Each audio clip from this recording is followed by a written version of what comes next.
Salut tout le monde! Aujourd'hui, on parle d'un sujet qui peut être assez délicat, c'est-à-dire est-ce que vous devriez copier les autres photographes? À mon avis, la réponse est oui, et si vous voulez savoir pourquoi, restez là!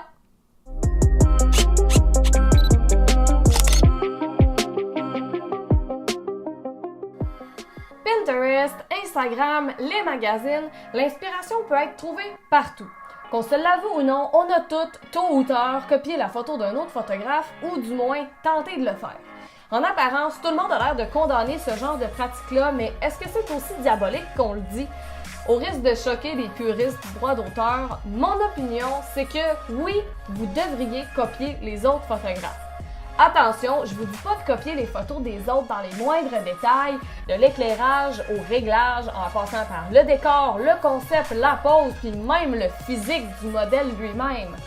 Par contre, le fait de savoir analyser une image que vous aimez va vous aider énormément à progresser, puis à établir votre propre style. Donc, comment on fait pour reproduire les effets que vous aimez sans nécessairement tomber dans le plagiat? Comment est-ce que vous devriez analyser les images? Puis, en quoi copier les autres photographes va vous aider à développer votre style? Aujourd'hui, je vous amène quelques pistes de solutions.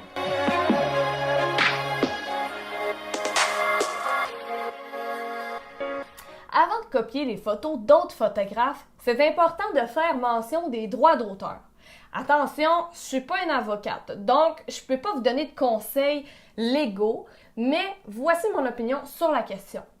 Depuis 2012, au Québec, la loi sur le droit d'auteur accorde automatiquement aux photographes le droit d'auteur sur leurs images du moment qu'ils appuient sur le déclencheur. Donc, techniquement, si vous reproduisez la photo d'un autre, mais avec votre propre appareil, vous êtes propriétaire du droit d'auteur sur cette nouvelle image-là, pas vrai? En réalité, c'est pas aussi simple que ça. Aux États-Unis, le Copyright Act prévoit la protection des œuvres basées sur d'autres œuvres. À titre d'exemple, une chanson qui aurait été remixée ou une peinture qui aurait été imitée avec une variante ne sont pas considérées comme des violations du droit d'auteur aux yeux de la loi.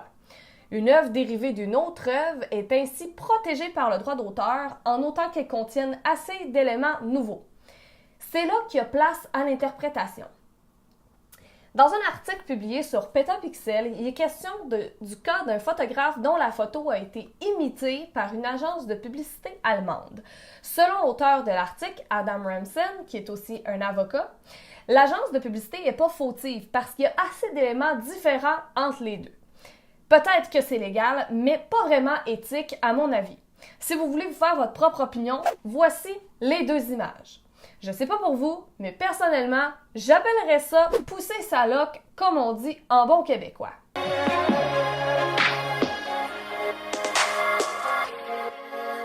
La loi canadienne sur le droit d'auteur prévoit pas de clause particulière concernant les œuvres dérivées. Il semble pas non plus y avoir de directives claires pour déterminer si une œuvre a été plagiée ou non. Cependant, ça pourrait être appelé à changer. Le cas de Claude Robinson va probablement servir d'exemple pour la suite des choses. Pour faire une histoire courte, Claude Robinson avait présenté à Cinor son concept d'émission pour enfants intitulé Robinson Curiosité.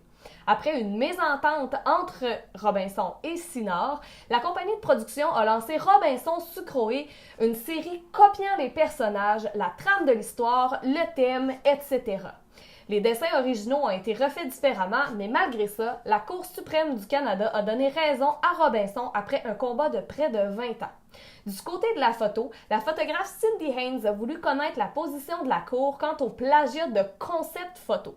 Voyant qu'une de ses photos avait été imitée par une autre photographe, elle a intenté une poursuite pour plagiat. La Cour des petites créances lui a octroyé 2500 $ pour la copie et la publication d'une photo presque identique à la sienne à des fins commerciales, étant donné que la photographe fautive avait produit la photo dans le cadre d'une séance photo payante. Pour avoir plus de détails sur ce cas-là, je vous invite à lire l'article publié sur le blog de Francis Vachon. Je vous ai mis le lien dans la description. Bref, inspirez-vous des autres photographes pour comprendre leur technique, mais quand vos photos sont publiées, assurez-vous d'amener assez d'éléments nouveaux en termes de pose, de cadrage, etc. Dans ce cas-là, votre créativité va s'améliorer beaucoup plus et vous allez évidemment vous éviter beaucoup de problèmes. Comme je l'ai expliqué avant, l'objectif ici, c'est pas de reproduire une photo dans ses moindres détails. En réalité, il s'agit plutôt de reconnaître ce que vous aimez dans une image pour ensuite le réutiliser dans vos photos. Le photographe Jake Hicks a écrit un article très intéressant sur la question.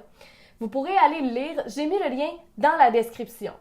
Puis je suis totalement d'accord avec lui quand il dit que votre seul objectif devrait être de créer une copie évoluée de ce que vous avez vu.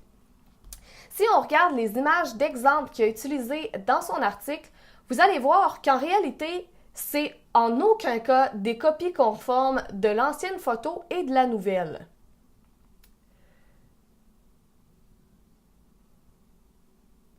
Mais dans ce cas-là, si vous ne copiez pas la photo dans son ensemble, comment est-ce que vous devriez copier les autres photographes? L'idée, c'est d'observer d'abord l'éclairage parce que c'est ce qui a le plus d'importance pour l'ambiance d'une image. Si vous êtes capable de reproduire l'éclairage d'une image, il va rester seulement à utiliser votre créativité pour obtenir des photos superbes.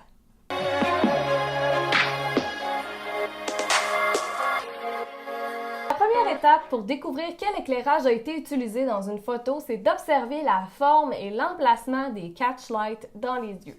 En passant, pour en savoir plus à propos des catchlights, je vous recommande d'aller voir ma vidéo sur la retouche des yeux. Donc, on va voir quelques exemples.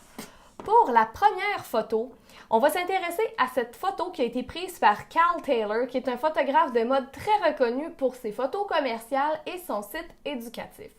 Donc, dans cette photo-là, la réflexion de la lumière dans les yeux est en forme d'anneau. Donc, on peut déduire que cette photo-là a été prise avec un ring light. Comme le catchlight est presque en plein centre de l'œil de la modèle, ça nous indique que l'éclairage était positionné directement devant la mannequin. La lumière est très douce puis il n'y a presque aucune ombre sur son visage. Pour avoir une lumière aussi douce, il faut avoir une source de lumière qui est très grande en relation avec le sujet. Dans ce cas-ci, étant donné que la plupart des ring lights sont plutôt petits en général, le photographe a dû positionner la lumière très près de son sujet. Pour l'effet halo derrière le sujet, il y a deux possibilités. Soit que ça a été refait à la retouche dans Photoshop, ou sinon, il y a des bonnes probabilités que le photographe ait utilisé un flash pointé vers le fond avec une grille en nid d'abeille pour contrôler l'étendue de la lumière. Pour la deuxième photo, on va analyser une image de Lindsay Adler, qui est photographe de mode et bien connue en tant qu'auteure et formatrice. Contrairement à l'image précédente, celle-ci est beaucoup plus contrastée. Donc, le reflet de lumière dans les yeux est en forme de croissant. Puis, il est situé un petit peu plus en haut à droite. Là, vous allez me dire qu'il n'y a pas de modificateur de lumière en forme de croissant, et vous avez raison. En fait, si on regarde de plus près, on voit que le petit point noir, c'est probablement en fait le flash qui se réfléchit à l'intérieur d'un parapluie blanc. Étant donné qu'il n'y a pas d'autres réflexions dans les yeux, j'irais jusqu'à dire qu'il n'y a probablement pas de réflecteur, mais puisque les ombres ici sont pas complètement bouchées, je croirais que c'est la réflexion d'un mannequin sur la table qui renvoie un peu de lumière. À voir la couleur du fond, j'irais jusqu'à dire que probablement que la modèle était assez loin de ce fond-là qui était rouge, mais il a peut-être été éclairé de la même façon que pour la photo précédente, c'est-à-dire avec un nid d'abeille sur un flash à faible intensité ici.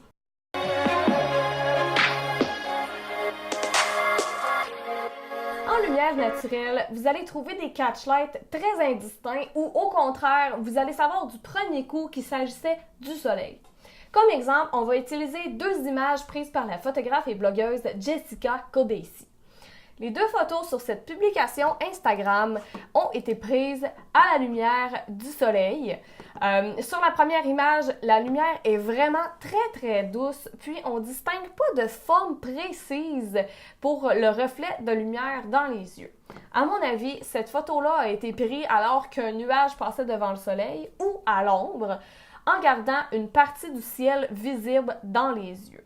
Pourquoi je pense pas qu'elle était dos au soleil? Parce que si ça avait été le cas, il y aurait eu beaucoup plus de lumière dans les cheveux de la modèle et aussi à l'arrière-plan. Sur la deuxième photo, en revanche, c'est le soleil qui est la source de lumière principale. Remarquez comme le reflet dans les yeux est petit et rond. L'ombre en dessous du nez de la modèle est vraiment très découpée, puis une lumière aussi dure que ça peut être créée seulement par le soleil ou par un flash qui est complètement pas diffusé. L'autre chose qui me fait dire que c'est le soleil et non un flash, c'est que l'arrière-plan est éclairé de la même façon que la modèle. S'il y avait eu un flash, l'arrière-plan aurait probablement eu l'air beaucoup plus sombre. La deuxième raison, c'est que la couleur de la photo dans son ensemble nous indique que la photo a probablement été prise au coucher du soleil. Puis, ça justifie aussi que le catchlight soit un petit peu plus bas dans les yeux parce que si on regarde attentivement, on voit qu'il y a la ligne d'horizon juste ici et le soleil qui vient se déposer carrément dessus.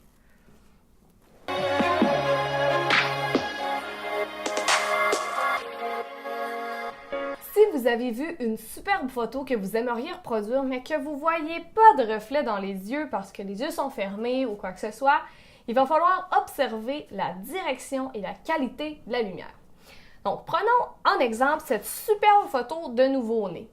D'abord, on remarque que la photo est plus claire du côté gauche que du côté droit. Donc, la source de lumière principale était probablement de ce côté-là. Ensuite, la lumière est très très douce. Donc, c'est impossible de dire avec exactitude où les ombres commencent et où elles se terminent. Pour obtenir un éclairage qui est aussi doux et diffus que ça, il faut que la source de lumière soit très grande par rapport au sujet. Dans ce cas-ci, j'aurais tendance à dire que la photo a été prise près d'une fenêtre. Et si la fenêtre n'est pas une option pour vous, je vous recommande fortement d'utiliser un gros parapluie, donc vraiment, vraiment gigantesque, avec un diffuseur par-dessus. Il y a plusieurs photographes portraitistes qui utilisent ça, puis ils en font l'éloge constamment. Ensuite, pour cette image qui a été faite par Lindsay Adler, la lumière est assez diffuse et elle vient du côté gauche de l'image parce que c'est ce côté-là qui est le plus lumineux. Pour diffuser l'éclairage, la photographe a probablement utilisé un softbox de bonne dimension. L'ombre en dessous du nez de la modèle laisse croire que le flash était probablement positionné presque à la même hauteur que le visage de la modèle, un petit peu plus à gauche. Et puis, comme le côté droit n'est pas complètement noir, j'aurais tendance à dire qu'il y aurait eu un réflecteur ou un flash à faible intensité qui aurait été utilisé de ce côté-là. Mais on sent un petit peu de jaune dans l'image, donc il y aurait peut-être eu un effet qui a été fait par le maquillage ou sinon peut-être un réflecteur doré qui aurait été utilisé dans ce cas-ci.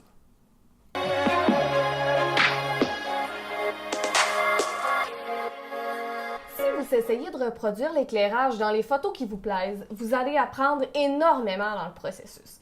Les essais puis les erreurs que vous allez faire vont vous permettre d'observer votre éclairage puis de découvrir plusieurs possibilités.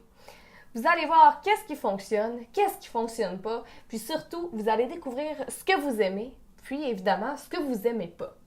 Petit à petit, vous allez trouver des styles d'image puis des styles d'éclairage que vous préférez, puis c'est ces préférences-là qui vont forger votre style unique.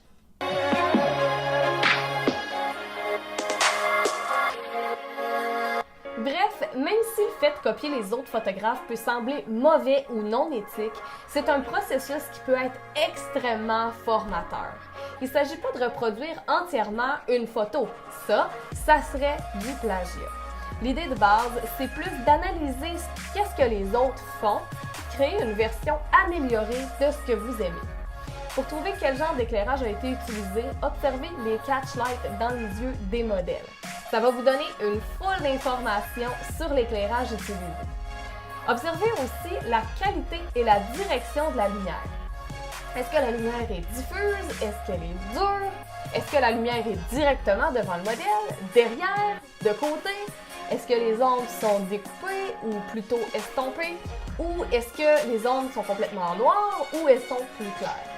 C'est toutes des questions que vous pouvez poser afin de reproduire la lumière que vous préférez. Bref, j'espère vraiment que cette vidéo va vous avoir été utile pour améliorer vos photos puis créer un style qui vous est propre. Si vous avez des photos que vous aimeriez que j'analyse, mettez un lien dans les commentaires. Sur ce, je vous dis à la prochaine et bonne photo!